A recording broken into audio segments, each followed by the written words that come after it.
కబంధుని సంహరించి ముందుకు సాగిన శ్రీరామ లక్ష్మణులు పంపా సరోవరం పశ్చిమ తీరం చేరారు. రమ్యమైన శబరి ఆశ్రమం కనిపించింది. మనోహరమైన వృక్షాలతో ఉంది. అంత దూరం నుంచి శ్రీరామ లక్ష్మణులను చూసింది సిద్ధురాలు శబరి పులకించిపోయింది. పరమానందంతో ఆర్యము పాద్యము ఇచ్చింది. శ్రీరామ, ఈ వేళ నా జన్మ ధన్యమైంది. నా తపస్సు సిద్ధించింది. పవిత్రురాలునయ్యాను. నీ దర్శనముతో పుణ్యలోకాలు సిద్ధించబోతున్నాయి. రఘునందన, నీకోసం అనేక ఫలాలను తెచ్చాను. మధుర జలాలను, పుట్ట తేనెలను తెచ్చాను అని ఒక్కో ఫలము అందించసాగింది. తాను కొరికి చూసి తీయగానున్న వాటిని శ్రీరామునికి పెట్టింది. శబరి భక్తికి శ్రీరాముడు సంతసించాడు. శబరి కోరిక ప్రకారము ఆమెను నదిగా ప్రవహింపమని చెప్పి బయలుదేరాడు.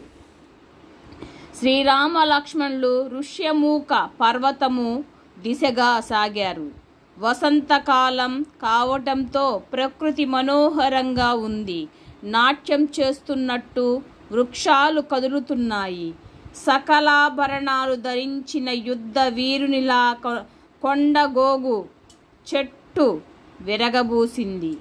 పిట్టలు జంటలుగా ఉన్నాయి, ఊసులాడుకుంటున్నాయి. ఆడ నెమలి మగ నెమలితో జత కడుతోంది. శ్రీరాముడు సీతాదేవిని తలుచుకుంటూ లోన వ్యధ చెందుతూ ముందుకు సాగుతున్నారు.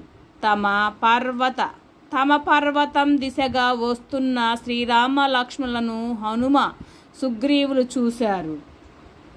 విల్లంబులు ధరించారు. రాజుల్లా లేరు. మునివేషాలు ధరించారు. విల్లంబులను చేత బూనారు. తమను సంహరించడానికి వాలి పంపలేదు కదా అని అనుమానించారు. హనుమ బ్రాహ్మణ వేషం ధరించి ఎదురెళ్ళి ఎవరు మీరని అడిగాడు. శ్రీరాముడు మందహాసం చేసి నీవారిమేనయ్యా హనుమా, నీవారిమేనయ్యా హనుమా అన్నాడు. హనుమ ఆశ్చర్యచకితుడయ్యాడు. మెడలో ఉన్న కాంచనమాల నీవు హనుమంతువని చెబుతోంది అన్నాడు.